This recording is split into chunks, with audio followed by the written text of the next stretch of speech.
সাংঘাতিক আর সাংঘাতিক মারাত্মক বিষয়। সাম্প্রতিক সময়ে সামাজিক যোগাযোগ মাধ্যমে ভাইরাল হওয়া জনপ্রিয় কন্টেন্ট ক্রিয়েটর রিপন মিয়া এক ব্যতিক্রমী আলোচনার কেন্দ্রবিন্দুতে পরিণত হয়েছেন। অনেকে খারাপ বলতেছে, অনেকে বলতেছে যে তার বাবা মা টোটালি মিথ্যা, বানোয়াট কথা বলতেছে তার বাবা মা।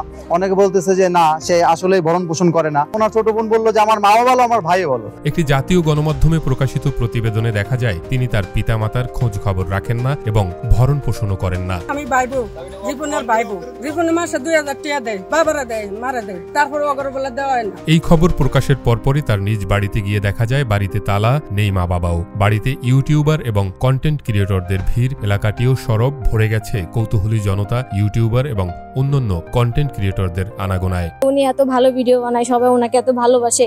এখন যেহেতু এই ভিডিওটা মানে নিউজটা সবার সামনে আসছে, এটা দেখার পর হয়তো অনেকের খারাপ লাগবে, যার কারণে আমি অত দূর থেকে ছুটে আসছি যে সত্যটা জানার জন্য। তবে ঘটনার ভিন্ন চিত্র তুলে ধরেছেন স্থানীয় এলাকাবাসী ও আত্মীয় স্বজনরা। তারা বলছেন রিপন মিয়া আদতে একজন সহজ সরল নিরীহ ছেলে। রিপন তার আয় থেকে 2-3 হাজার টাকা তার মা বাবাকে দিয়ে থাকেন, যদিও সামগ্রিক আয় তার হাতে থাকে না। ফলে তার বিরুদ্ধে মা বাবার প্রতি অবহেলার যে অভিযোগ উঠেছে সেটি আংশিক বা সম্পূর্ণরূপে ভ্রান্ত বলেই মনে করছেন স্থানীয়রা। তার মা বাবাকে টাকা পয়সা দেয়, হয়তো 2000, 3000, 5000 টাকা দেয়, কিন্তু তার মা বাবা জানে, মানুষে বলে তাদের কাছে যে তা এই রিপন সে অনেক টাকা ইনকাম করে, কোটি কোটি টাকা ইনকাম করে।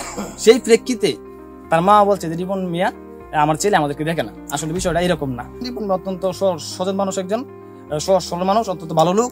হ্যাঁ, এবং রিপন মিয়া আমাদের এলাকায় তাকে অনেকদিন যাবত সে আমাদের সাথে খুব সুন্দরভাবে আচরণ করে এবং সে অত্যন্ত ভালো লোক।